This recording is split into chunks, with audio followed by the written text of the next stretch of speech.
Bezawada news BTV ప్రేక్షకులందరికీ నమస్కారం. ఈరోజు ఒక ముఖ్య వ్యక్తితో ఇంటర్వ్యూ చేయడానికి మనం మన స్టూడియోకి పిలిపించాం. మరి రాష్ట్రంలో 2024 ఎన్నికల్లో విజయ ఢమాకా మోగించింది తెలుగుదేశం, జనసేన, బీజేపీ కూటమి. అంటే వైఎస్ఆర్ కాంగ్రెస్ పార్టీ గతంలో 151 స్థానాల్లో ఉంది. అటువంటి వైఎస్ఆర్ కాంగ్రెస్ పార్టీని సైతం మట్టి కరిపించి కూటమి అభ్యర్థులు విజయకేతనం ఎగరవేశారు. దీనికి సంబంధించి కొన్ని విషయాలు, కొన్ని అనుమానాలు, ఇలా అనేకమైన వివాదాస్పదమైన ప్రశ్నలు కూడా మన దగ్గర ఉన్నాయి. వాటన్నిటికీ సమాధానం చెప్పడానికి మరి తెలుగు యువత నగర అధ్యక్షుడిగా చేసిన అనుభవం ఉంది. అదేవిధంగా ఇప్పుడు తెలుగుదేశం పార్టీలో ప్రస్తుతం కీలకమైన పదవి బాధ్యతలు స్వీకరించడానికి త్వరలో వేదిక కానుంది. ఈ నేపథ్యంలో మరి యలవర్తి శ్రీకాంత్ చౌదరి గారు మనతో ఉన్నారు. ఆయనతో మాట్లాడే ప్రయత్నం చేద్దాం. మరి ఇప్పటి వరకు కూడా ఎన్నికల విషయానికి సంబంధించి ప్రశ్నలు ఆయన అడిగి చూద్దాం. నమస్కారం అండి శ్రీకాంత్ చౌదరి గారు. నమస్కారం. బీటీవీ ప్రేక్షకులందరికీ కూడా ముందుగా నా హృదయపూర్వక నమస్కారాలు. ఓకే, ఇప్పుడు ప్రస్తుతం 2024 ఎన్నికలు జరిగినాయి. అయితే గతంలో 151 స్థానాల్లో వైఎస్ జగన్మోహన్ రెడ్డి ఉన్నారు. ఎంతో సంక్షేమ పథకాలు అమలు చేశారు. నవరత్నాలు దాదాపు 99.9% అమలు చేశారు. ప్రజలందరూ ఆయన ఎక్కడికి వెళ్ళినా కూడా పెద్ద ఎత్తున తరలి వచ్చేవారు. అలాంటి నేపథ్యంలో ఒక్కసారిగా కూటమికి అధికారం అప్పగించినట్టుగా తెలుస్తుంది. దీని మీద సాక్షాత్తు మాజీ ముఖ్యమంత్రి జగన్మోహన్ రెడ్డి గారు మరి ఈవీఎం ట్యాంపరింగ్ విషయంలో ఆయన మరి బ్యాలెట్ పేపర్లో వాడాలని ఒక స్టేట్మెంట్ ఇచ్చారు. అంటే గతంలో ఇప్పుడు ఈ 2024 ఎన్నికల్లో ఈవీఎంలు ఏమన్నా అవకతవకలు జరిగినాయని భావించినట్టు ఆయన చెప్తున్న పరిస్థితి. దీని మీద మీరు ఏమంటారు? జగన్మోహన్ రెడ్డి గారు ఈ రాష్ట్రానికి ముఖ్యమంత్రి అయిన తర్వాత కొత్తగా అమలు చేసిన సంక్షేమ పథకాలు ఏమైనా ఉన్నాయంటే అది అమ్మఒడి ఒకటి.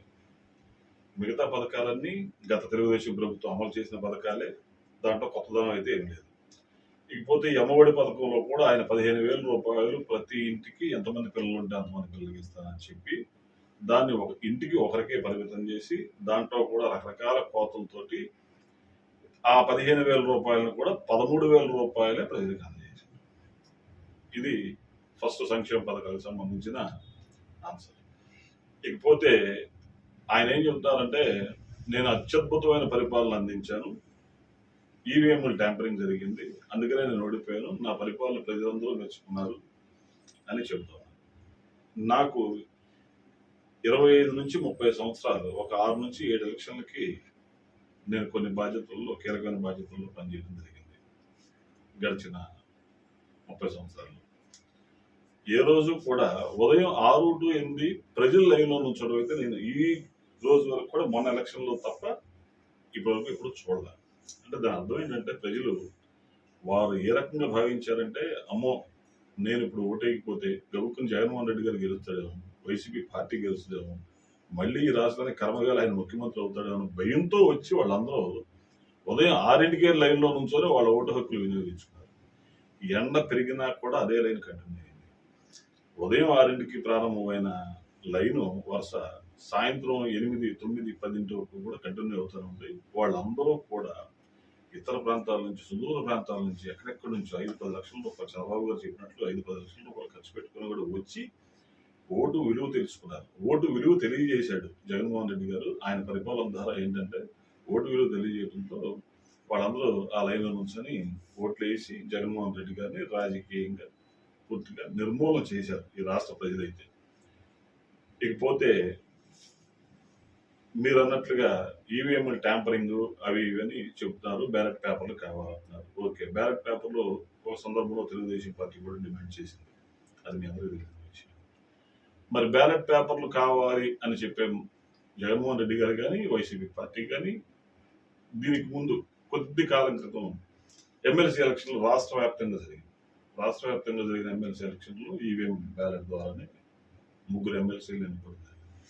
మరి ఆ 3 ఎమ్మెల్సీలని ఎన్నుకున్నప్పుడు బ్యాలెట్ పేపర్ల ద్వారా ఎన్నుకున్నారు కదా.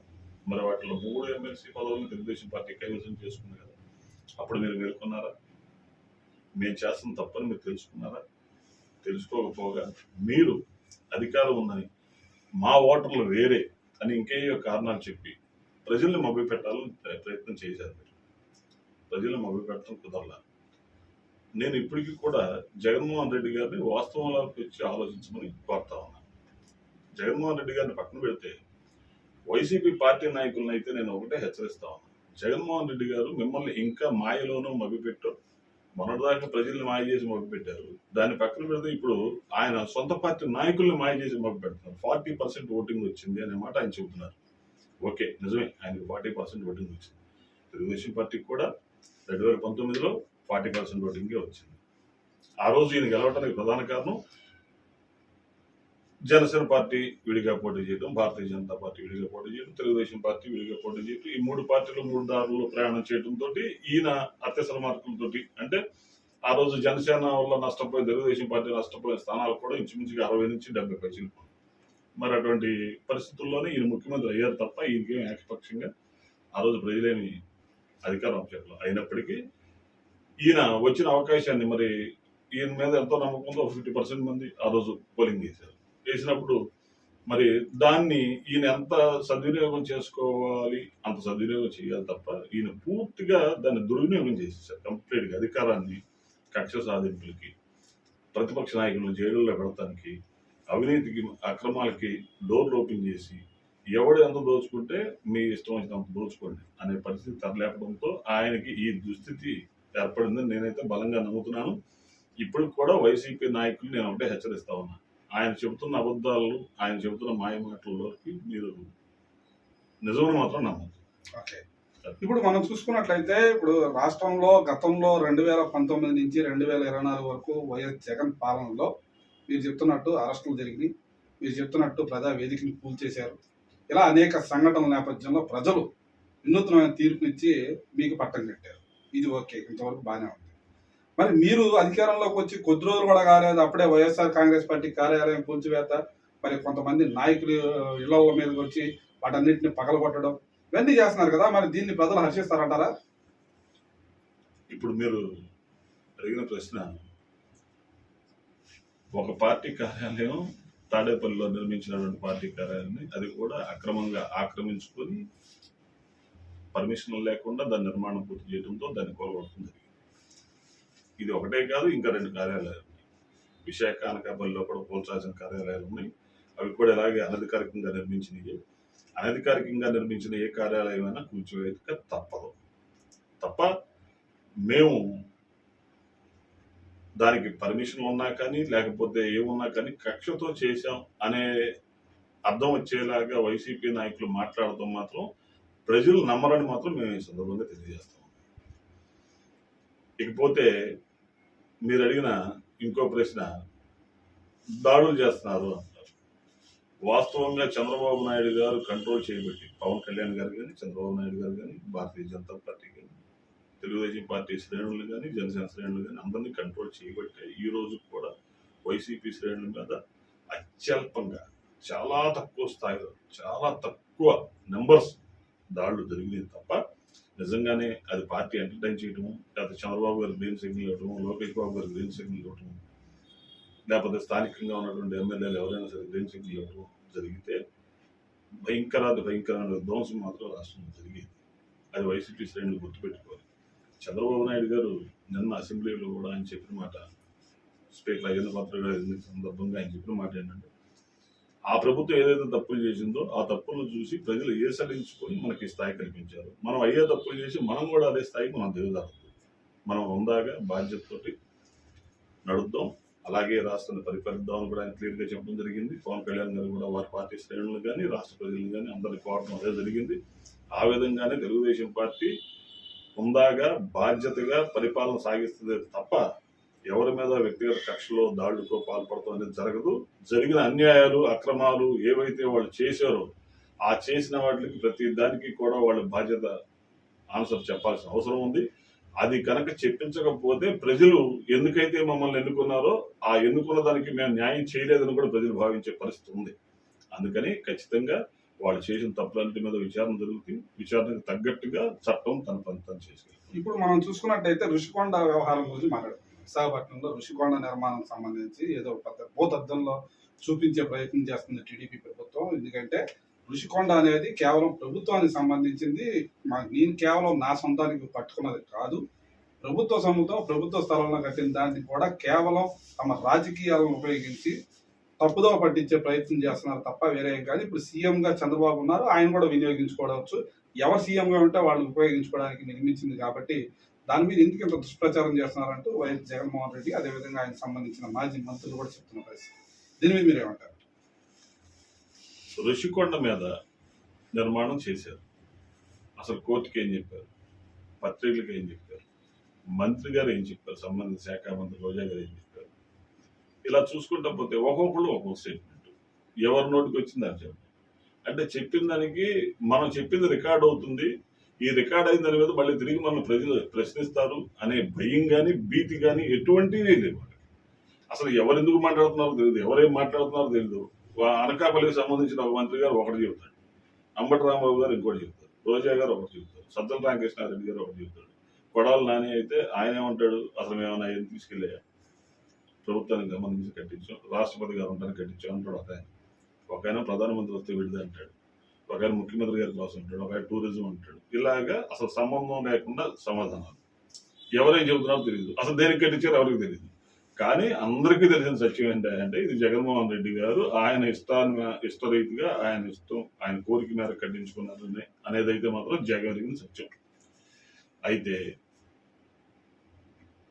కనీసం రోడ్లు మరమ్మతులు చిన్న తట్టిన మట్టికి కూడా వేయలేదు. నేను ఇంకా క్లియర్గా చెప్పాలంటే ఈ రాష్ట్రంలో జగన్మోహన్ రెడ్డి గారు 19లో ముఖ్యమంత్రి అయిన తర్వాత 24 సంవత్సరం వరకు 5 సంవత్సరాలు ఆయన పరిపాలనలో నేను చూసేందుకు ఒక చిన్న బడ్డీ కొట్టు కూడా ప్రారంభోత్సవం జరగలేదు. రాష్ట్రం అంత అధోగతి పాలు చేసేసారు. 500 కోట్లు ఖర్చు పెట్టారు. ఈ 500 కోట్లతోటి చేయాల్సిన మౌలిక వస్తువులు కానీ లేకపోతే రోడ్ల అభివృద్ధి కానీ ఇటువంటి చాలా ఉన్నాయి. నడువులు ఇరిగిపోయారు ప్రజలకి, లేకపోతే ఇంత పెద్ద ఎత్తున ప్రజలు వచ్చి ఓట్లేదు. వైసీపీ పార్టీని కంప్లీట్గా భూస్థాపన చేయడానికి ప్రజలైతే ఎప్పుడు ప్రయత్నించారు. మరి 500 కోట్ల రూపాయలు దుర్వినియోగం చేయటమే కాదు చేశారు. చేసిన పోనీ సహేతుకమైన కారణంతో చేస్తే ప్రజలు ఆమోదించేవారు. ఒక పక్కేమో ప్రభుత్వ ఆస్తులు కోల్ చేస్తారంట, ఇంకో పక్కేమో ప్రభుత్వ ఆస్తులు దుర్వినియోగం చేసి మీ ఇష్టారీతిగా ఇష్టం వచ్చినట్టుగా నిర్మాణాలు చేసుకుంటే వస్తారు. మీరు శాశ్వత ముఖ్యమంత్రి అనుకున్నారు ఈ రాష్ట్రానికి, కానీ ప్రజలు ఏం చేశారు మిమ్మల్ని? మీరు శాశ్వత రాజకీయాల్లో ఇప్పుడు చెప్తున్నారు గెలుపోవడం సహజమని, మరి అప్పుడు మీరు ఎందుకు చేశారు? అసలు మీరు చేయకూడదు. 500 కోట్లతో నిర్మాణం ఏంటి? సామాన్యులకి పేదలకి ప్రభుత్వం కట్టించిన టిట్కోయిళ్ళు తాళాలు వేయించి పెట్టారు, అవి ప్రజలకు పంచాలని. మీరు ఇస్తానే ఇళ్ల స్థలాల్లో ఆ డబ్బులు ఇస్తే ఒక ఎంతో కొంతమందికి ఇళ్ల నిర్మాణం అయితే జరిగేది కదా, అది చేయకుండా మీ విలాసాలకి మీ భోగభాగ్యాలకి ప్రజల సొమ్ము దుర్వినియోగం చేశారు. అది ఓకే. ఇప్పుడు మరి చూసుకున్నట్టయితే నారా లోకేష్ బాబు గారు గతంలో అన్ని యువగలం పేరిట మొత్తం తిరిగారు, బాగానే ఉంది, జనాదరణ కూడా బాగానే ఉంది, అంతా బాగానే ఉంది. కానీ ఆ టైంలో ఒక రెడ్ బుక్ అని ఒకటి తయారు చేశారు.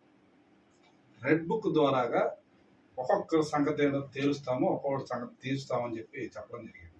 ఇప్పుడు ఏంటి ఆ రెడ్ బుక్ లో ఉన్న ప్రతిదీ కూడా అమలు చేయడానికి తెలుగుదేశం పార్టీ ఒకవైపు ఏమో మరి ఆడు చేసినప్పుడు మనం చేయొద్దని మీరే చెప్తున్నారు, మళ్ళీ ఇప్పుడు రెడ్ బుక్ ఒకటి ప్రస్తుతానికి ఉంది. మరి ఆ రెడ్ బుక్ లో ఉన్న ప్రతి ఒక్కరి సంగతి తేల్చే అవకాశం ఏముందని అంటారా? ఖచ్చితంగా తెలుస్తాం, నిర్మోహమాటంగా తెలుస్తారు. లోకేష్ బాబు ఏదైతే చెప్పారో అది ఖచ్చితంగా తెలుస్తుంది. అయితే ఇక్కడ దీనికి నేను చెప్పే సమాధానం ఏంటంటే ఆయన నేను మళ్ళీ యుద్ధం చేస్తాను, ముష్టి యుద్ధం చేస్తాను అలా. రెడ్ బుక్లో ఉన్న పేర్లు ఏదైతే ఉన్నాయో ఆ రెడ్ బుక్లో ఉన్న పేర్లతో నా పార్టీ శ్రేణులతో దాడులు చేయిస్తాను, నా ఇష్టానుసారం వాళ్ళని ఇది చేస్తాం అది చేస్తాం కాదు. ఏదైనా సరే చట్టబద్ధంగా వాళ్ళు ఏ తప్పులు అయితే చేశారో ఆ తప్పులు వెలికితీస్తున్నాం. ఖచ్చితంగా ఆ తప్పులు వెలికితీసిన తప్పులకి వాళ్ళ బాధ్యులు చేసి ఆ బాధ్యతగా చట్టబద్ధంగానే వాళ్ళని శిక్షిస్తాం. దానికి వాళ్ళు ఏ రకంగా శిక్షారులో ఆ రకమైన శిక్షలు కూడా కోర్టుల ద్వారా ఇప్పిస్తాం. వాటిని ప్రజల ముందు కూడా ఉంచుతాం. ప్రజా కోర్టులో కూడా వాళ్ళ ముద్దాయిలుగా దోషులుగా నిలబెడతాం. అంతే తప్ప ఎవరిని వదిలేది లేదు. రెడ్ బుక్ లో రాసింది తలకాయలు తీస్తామనో చంపుతామనో పొడుస్తామనో కాదు మేము రాసింది. రెడ్ బుక్ లో రాసింది ఏంటంటే చట్టబద్ధంగా మేము చర్యలు తీసుకోవడం కోసమే ఆ పేర్లు రాయడం జరిగింది. ఇప్పుడు అసెంబ్లీ సాక్షాత్తు ప్రతిపక్ష నాయకుడుగా ఉన్న నారా చంద్రబాబు నాయుడు గారిని ఆయన కుటుంబంతో సహా అసెంబ్లీలో అందరి ముందు లోకేష్ బాబుని అదేవిధంగా ఆయన తండ్రిని వాళ్ళ ఇంట్లో వాళ్ళ భార్యని అందరినీ కూడా అవమానించిన పరిస్థితి మనం చూసాం. ఇది ప్రతి ఒక్కరు ఖండించారు కూడా. సాక్షాత్తు నారా చంద్రబాబు నాయుడు గారు కూడా కన్నీరు ముందుగా వైపించే పరిస్థితి. ఈ పరిస్థితి కారణమైన కొడాలి నాని వల్లభనేని వంశీకి సంబంధించి ఏమన్నా దాని మీద ఏమన్నా యాక్షన్ తీసుకోబోతున్నారా? ఎందుకంటే ఇంత దారుణంగా మాట్లాడిన నేపథ్యంలో ఇలాంటి అవకాశం ఏమైనా ఉందంటారా? వాళ్ళని శిక్షించాలంటే ఈ కేసుల్లో శిక్షించాల్సిన అవసరమే లేదు. వాళ్ళు చేసిన అవినీతి, అరాచకాలు, అక్రమాలు కోకొలం. చంద్రబాబు గారు పెద్ద మనసుతోటే వాటిని, వాళ్ళు మాట్లాడిన భాషని క్షమించి వదిలేశారు. కానీ వాళ్ళు ప్రజలకి చేసిన అన్యాయాలు కాదు, ప్రజల పట్ల వాళ్ళు అమానవీయంగా ప్రవర్తించిన విషయంలో కానీ, వాళ్ళు చేసిన దాడులు కానీ, పేకాట క్లబ్లు, క్యాసినోలు, వీటన్నిటికీ వేయాల్సిన శిక్షలు చాలా ఉన్నాయి. వాటి మీద చర్యలు మాత్రం ఖచ్చితంగా ఉంటాయి. ఇది చంద్రబాబు గారు పెద్ద మనుషులతో క్షమించినా కానీ వాటిల్లో మాత్రం వాళ్ళకి ఆ శిక్షలు తప్పవు. ఇప్పుడు సాక్షాత్ కొడాలి నాని మమ్మల్ని ఏం పీక్కుంటారు నన్ను, జగన్మోహన్ రెడ్డిని, వల్లభనేని వంశీని, ఇలా ఎవరిని మీరు రోజాని ఎవరు ఏం పీకలేరు, ఏం చేసుకుంటారో చేసుకోండి, రేపు మళ్ళీ మా ప్రభుత్వం వస్తుందని ఆయన చెప్తున్నారు. దాని మీద మీరు ఏమంటారు? కొడాలి నాని అనే ఆయన అయితే నాకు తెలిసినంత వరకు ఆయన మానసిక బలహీనుడు, దుర్బలుడు. ఎందుకంటే ఆయన ప్రతి సందర్భంలో నన్నేం చేయలేరు అంటాడు. సరే, నిన్నేం చేయలేరు అనే దగ్గర ఆగుతావంటే ఆగడా, మళ్ళీ దానికి తోడు ఇంకో ముగ్గురు ప్లస్ ప్లస్ ప్లస్ పెట్టుకుంటూ వెళ్తుంటాడు. అంటే ఏంటంటే నన్ను ఒక్కడే చేస్తారేమో, నాకు తోడు ఏళ్ళు కూడా చేయండి, నన్ను ఒక్కడే మాత్రం చేయొద్దు, ఏళ్ళు కూడా చేయండి అని చెబుతుంటాడు. ఆయన మానసిక దుర్బలుడు. ఆయన ప్రతి పత్రికా